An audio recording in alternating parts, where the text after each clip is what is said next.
Wannan application din da zaran ka yi signing da shi za su baka 10 gig free, so kuma za ka yi upgrading na wannan account naka nan ya ma fi 10 gig, wato zai dawo 10,024 gig a free ta hanyar referral kawai, ko kuma ma za ka iya upgrading nasa ta hanyar sa kuɗi wato recharge. Wannan application din da ya fi memory amfani, so abun da ya sa na ce haka, da zaran ka yi login nashi zai dawo duk abun da ya tafi akan wayanka, so shi yana ciki. Da zaran ka yi downloading na wani application din, ka yi login din email naka wanda ka taba yin register da shi, duk abun da ka yi saving akan shi zai dawo. Wannan application din yana da matukar burgewa sosai, kuma yana da abubuwan amfani sosai a cikinsa.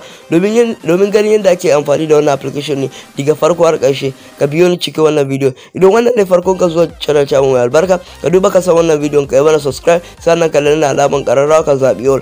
So mu je mu nuna muku yadda za ku yi amfani da wannan application ne.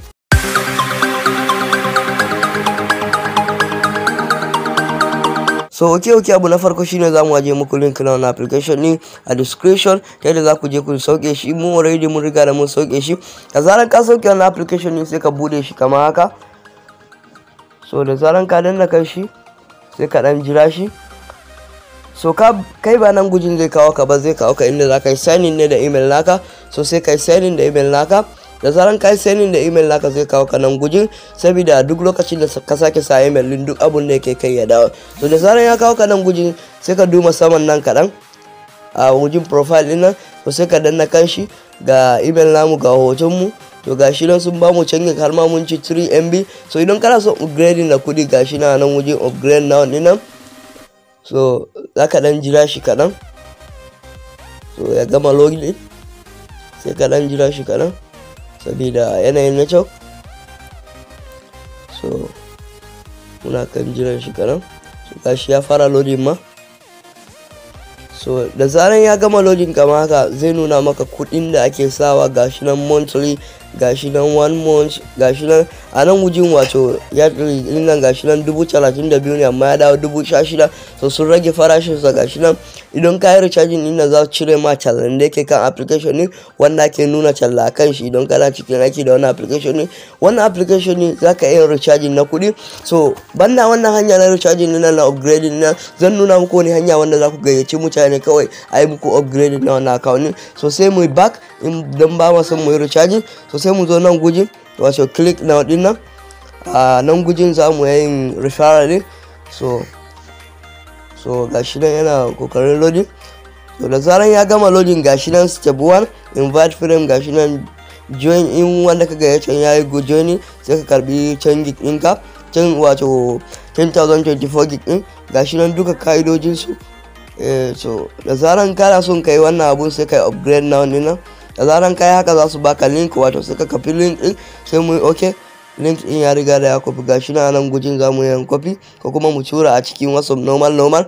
So yanzu haka za mu je mu nuna muku yadda za ku yi ku daura hotunan ku ko bidiyon ku akan wannan application din, wato za ku yi saving. So kamar yadda kuke gani a nan gujin kasa kaɗan, gashi nan mun riga da mun daura bidiyoyi. So ku za mu nuna muku yadda za ku yi ku daura bidiyoyi ne. So sai ku duba kasa kaɗan na cikin wannan application din, gashi nan wujin file din nan. So sai ka danna kan shi kamar haka. Da zaran ka danna za ka duba gefen nan wujin an yi alaman arch, wato daukan abubuwa. Gashi nan in photo ne, in document ne, in ma video ne, gashi nan in ni folder za ka yi create, in za ka dau hoto ne yanzu haka, to duka za ka yi. So sai mu danna like kaman video haka, so sai mu danna kan shi kamar haka. So za mu dan jira shi kaɗan. So a nan gujin sai ka zaɓi bidiyon da kake so, wato ka yi adin nasa. Misali muna son mu yi adin na wannan bidiyon na ball ɗin, sai mu yi haka, sai mu yi uploading. A nan ƙasa kaɗan za ku duba uploading. Da zaran kun danna kan uploading ɗin, bidiyon zai ɗauru a can gujin. So za mu je mu duba shi.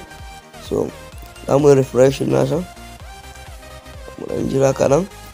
Gashi sama kaɗan ya gama uploading, gashi nan upload successfully ya gama. Sai mu danna kan nan gujin.